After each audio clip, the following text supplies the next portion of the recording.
In the days when the mighty Roman Empire stretched its reach across the known world, a whisper of defiance echoed through the dense woods of Germania. The year was AD 9, and the sun hung low in the late summer sky, casting long shadows over the ancient trees of the Teutoburg Forest. Here the air was thick with the scent of pine and the promise of war. Publius Quinctilius Varus, a general with the Roman Empire's confidence and also the governor of Germania, led 3 Roman legions, the 17th, 18th, and 19th. Varus set out to crush a Germanic uprising in the region before retiring his men to winter quarters. He believed that his disciplined forces could easily subdue the scattered Germanic tribes, bringing them under the might of Rome. Varus, confident in his military prowess and legions, marched through the dense Germanic forest, dismissing the warnings of local tribes and the unease of his men. He envisioned the glory of Rome stretching ever farther, crushing the rebellion of these barbaric tribes and securing the empire's eastern flank. He believed he was on the cusp of greatness, a belief that fueled his arrogance. As they ventured deeper into the woods, the sunlight waned and shadows cloaked the path ahead. Varus, unaware of the gathering storm, dismissed the unease among his men. "The forest is simply an obstacle to our might," he declared, confidence echoing through the ranks. Little did he know, the very trees whispered of an impending doom.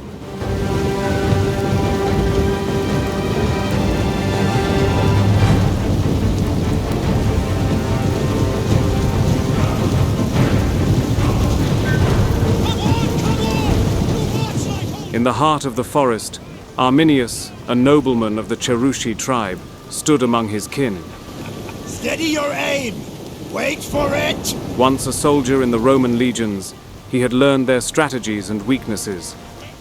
Clad in leather armor adorned with the symbols of his people, he raised his sword high, rallying the fierce warriors of the tribes, Bructeri, Cherusci, and other clans, united in their desire to resist the iron grip of Rome. He planned meticulously, positioning his forces in the narrow, winding paths where the Romans would be vulnerable, a serpent ready to strike. My hands are shaking!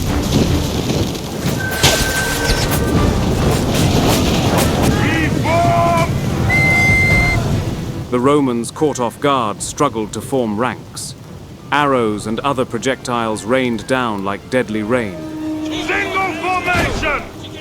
And the ground was painted with the blood of the legions.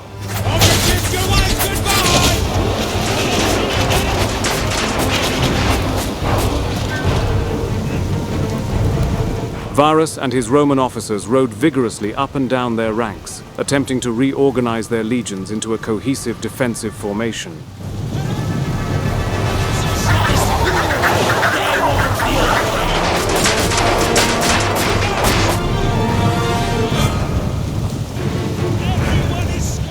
A horn echoed through the forest. The Germanic tribes surged from the shadows, a storm of fury and resolve.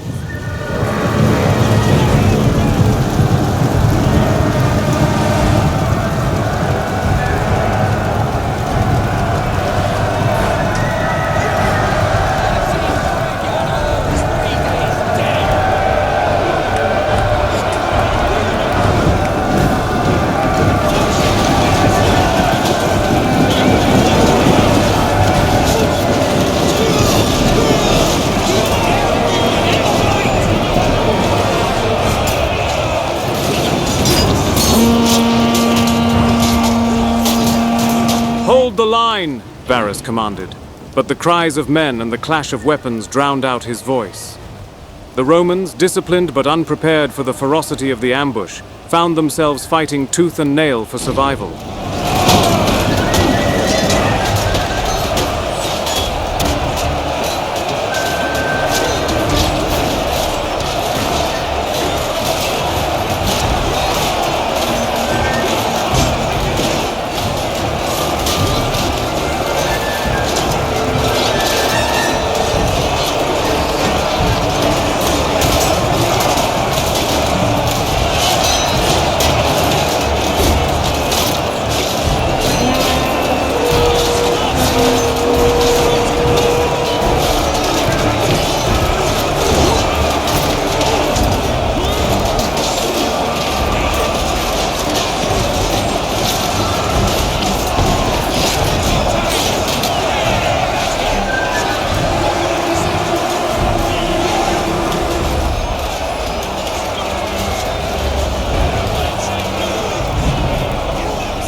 The Germanics, having the initial advantage of the ambush, caused adequate casualties to the Roman legions.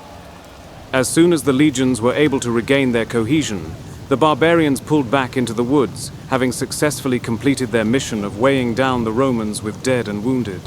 The Romans, having suffered casualties in the initial attack, hastily marched onward to more suitable terrain, in which they built a defensive camp to hold out for the night. A sturdy camp was erected, and Varus called a war council. Casualty reports indicated only light losses, but the baggage trains and scout cavalry were shown to be particularly vulnerable. Legionary officers were angered over the treacherous Cherushi Roman officer, Arminius. Varus was particularly angered over the betrayal of his once trusted Roman auxiliary officer Arminius, whom was raised in Rome since a young age. However, Varus did not have time to grieve, as he had to quickly weigh out his options. He ultimately decided to break camp in the morning and push west, as quickly as his men could march.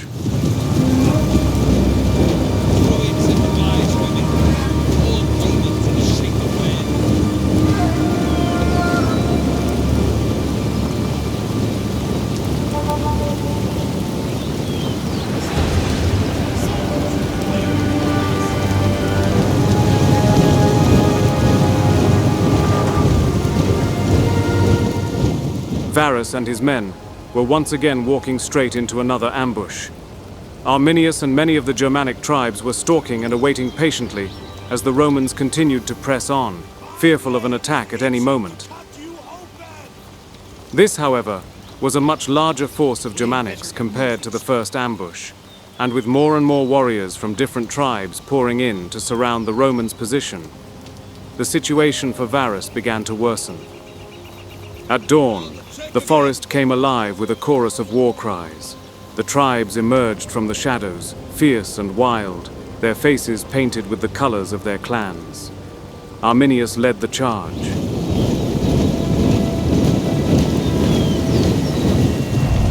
Rome may have raised train, but my loyalty is to my people.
More and more reinforcements of Germanic tribesmen began to pour in, completely surrounding Varus and the Romans' position.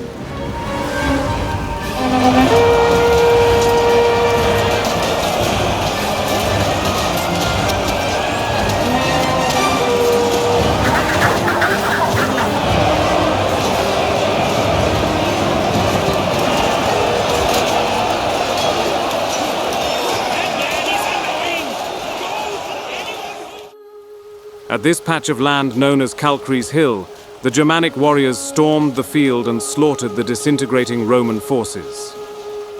Publius Quinctilius Varus, witnessing the collapse of his legions amidst the chaos, opted to take his own life rather than be captured by the Germanics. The Roman commander Praefectus Aegius took command after Varus's death, but died in the struggle trying to lead his men to safety.